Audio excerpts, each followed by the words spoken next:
What's up guys, Ivan Carranza here, and today we're taking a look at the Ortega digital wireless system.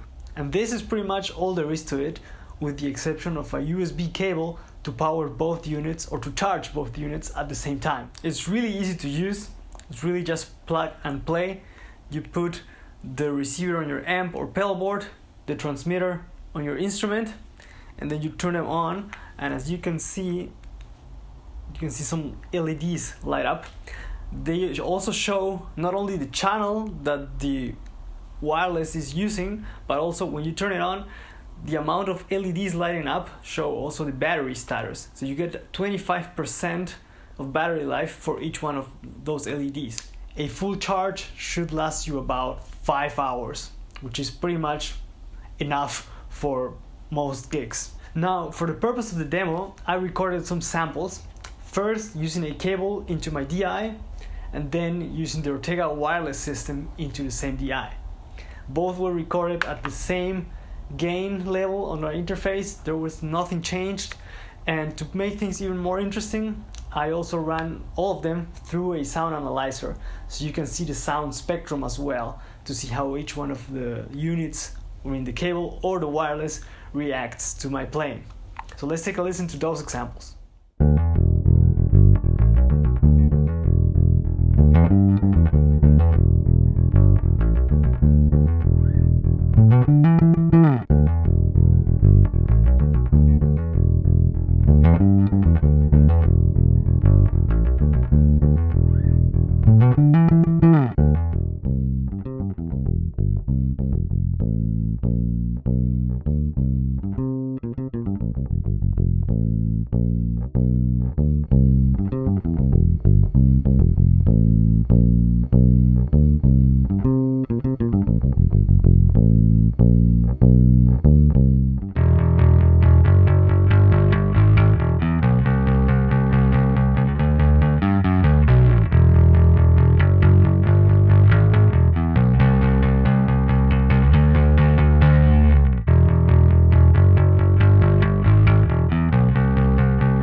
I don't know about you, but I couldn't really hear any noticeable difference when comparing the cable to the Ortega wireless system. You do retain your full low end, the clarity is still there. If you take a look at it, I'm gonna put a screenshot here, or I'm gonna run the clip maybe. You do see some noise happening around the 15 to 20k area, but if I hadn't seen it, I wouldn't have heard it, to be honest, or wouldn't be aware of that, because if you use a speaker and an amp, most speakers can't reproduce frequencies that high, and if you go direct to front of house, they're probably going to put a high cut on your signal anyway, so you're not going to be able to hear that. And like I said, if I hadn't seen that on the sound analyzer, I wouldn't be aware that there was actually noise going on there.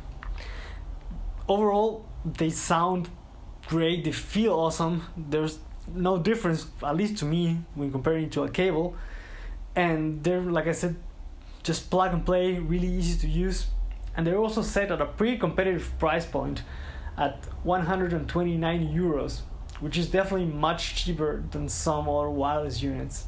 One cool design feature that I found was how they designed the 1/4-inch input, because you can just turn it around like this to make it fit different instruments, and they also save you space when you want to pack it on your gig bag or even your pocket. They save a lot of space. Overall, I think it's a really good, especially considering the price point, which is set pretty competitively, like I said before. The only downside or I don't know, negative aspect, I would say, is if you really need a longer battery life, you might want to look somewhere else. But so far these have held really long. you can charge them really fast, and you can charge them pretty much everywhere because you can just use any USB power socket. So that's also a plus for them. If you would like to know more about these units or some of the other products that Ortega produces, I'm gonna put a link in the description below, or you can go to ortegaguitars.com and take a look for yourself. Thank you guys for watching. Let me know what you think in the comments, and I'll catch you guys on the next one. Take care.